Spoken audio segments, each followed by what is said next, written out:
Hi and welcome to this Blueberry Markets video update with me, John Kibler, head currency analyst.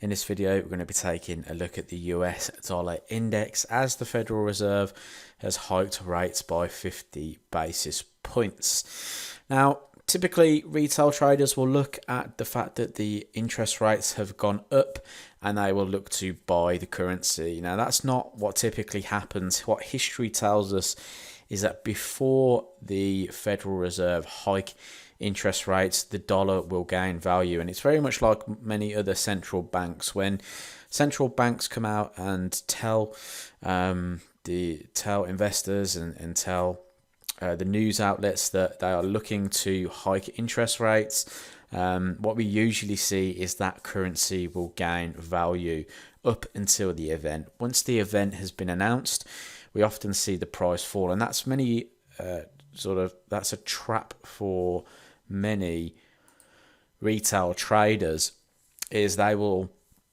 get caught on the wrong side of the market because of this. Now, what many institutions do is what it's called is being priced in, essentially, and the market would already have priced in that announcement.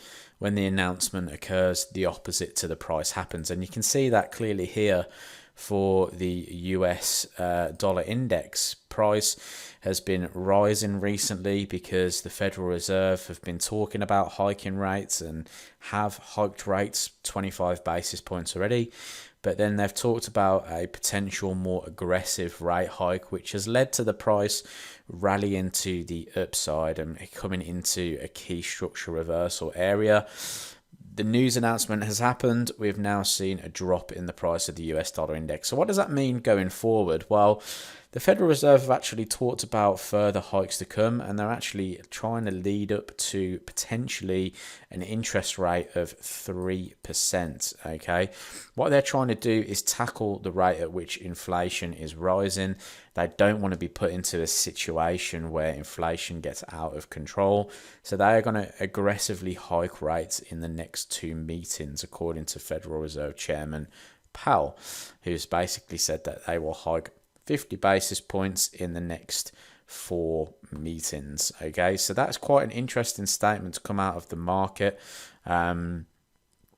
Basically leading to a potential, could the federal funds rate be between sort of 2 to 3% is what we're kind of looking at here.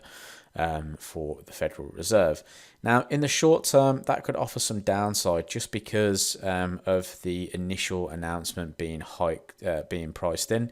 We could see some downside as the market kind of takes a little bit of a breather from this increase in inflation. And again, sort of Federal Reserve Chairman Powell has talked about the fact that wages are pretty good. So NFP numbers are coming Friday. So that may add a little bit of a positivity to the US economy, and we may see some short-term upside. However, in the bigger picture, the market could do with a retracement phase here. It's fairly overextended at the moment, so I wouldn't be surprised if we did start to see a little bit of a pullback here. Looking at the 4-hour time frame, what I like to do is just highlight the fact that we were in a consolidative pattern at these highs. Price has broken through that consolidation now, looking for some further downside here.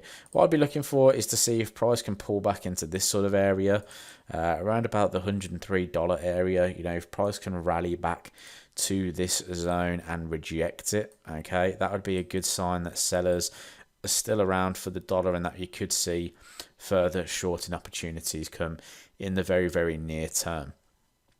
So keep an eye on your US dollar index. It's going to give you opportunities on your US major currency pairs. Federal Reserve hiked rates, looking for further hikes in the near future.